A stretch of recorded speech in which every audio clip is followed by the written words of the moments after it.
this tweet up for you. This is a tweet from Mike Farrell this week, speaking about the lowest entries, or the teams with the lowest number of entries into the transfer portal. He says, as I recently mentioned, Iowa and Baylor have had the lowest number of FBS scholarship players enter the portal since 8-1, that's August 1st, with 5. That's August 1st of 21. Equally impressive is that if walk-ons are added to the total, they still have the least in the FBS. Iowa leading the FBS with just 6, Baylor with 7, Oregon State with 8. So quite a record there, quite a number, I should say.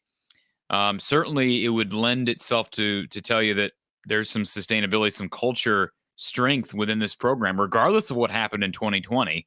And I'm not downplaying some of the allegations that are still out there. And certainly this lawsuit, I do believe that there, unfortunately, may be some ulterior motive with this lawsuit. But I'm not downplaying the actual allegations of some injustice that was going on, whether it be from Brian Ferentz, Chris Doyle, Seth Wallace, whomever. But I do think those numbers are indicative of a strong culture right now, like it or not. Regardless of my criticism about Iowa not going to the portal to quarterback, that is a different point altogether. Now, here's another tweet from Mike that I found interesting.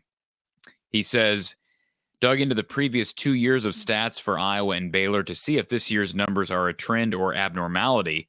And here are the numbers. So 21-22 season, Iowa with just 5 scholarship players entering the portal. 2021, Iowa with just 8. 19-20, Iowa with just 6.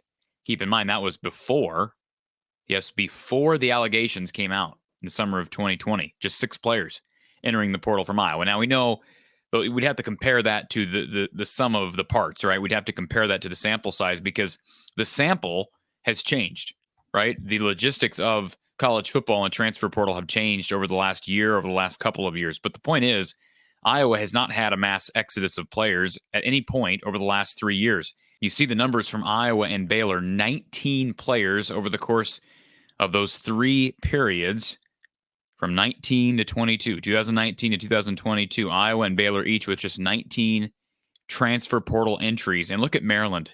It's 27 portal entries this season alone. 27. That's what, over a quarter of their roster? That's insane. That's like a third of their roster. So, look, here's the deal.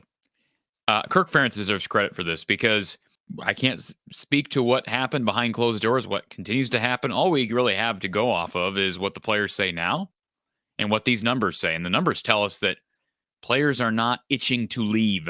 All right. Now, there have been some players here and there that I think, unless they go on the record and say one way or the other, we'll never know. But Mark Kallenberger leaving early was a bit odd, given the fact that his brother, especially given the fact that his brother had a run-in with Seth Wallace. His brother, Jack Kallenberger, was accusatory of Seth Wallace for kind of making fun of him being a dyslexic young man, and that's unfortunate. There have been situations like that. I kind of questioned why didn't Kyler Schott take an extra year here? He didn't get drafted. He's up in Green Bay now trying to fight for a roster spot. But regardless of those decisions, the bottom line is, for the most part, Iowa's doing an excellent job, better than almost every school in the country at sustaining a roster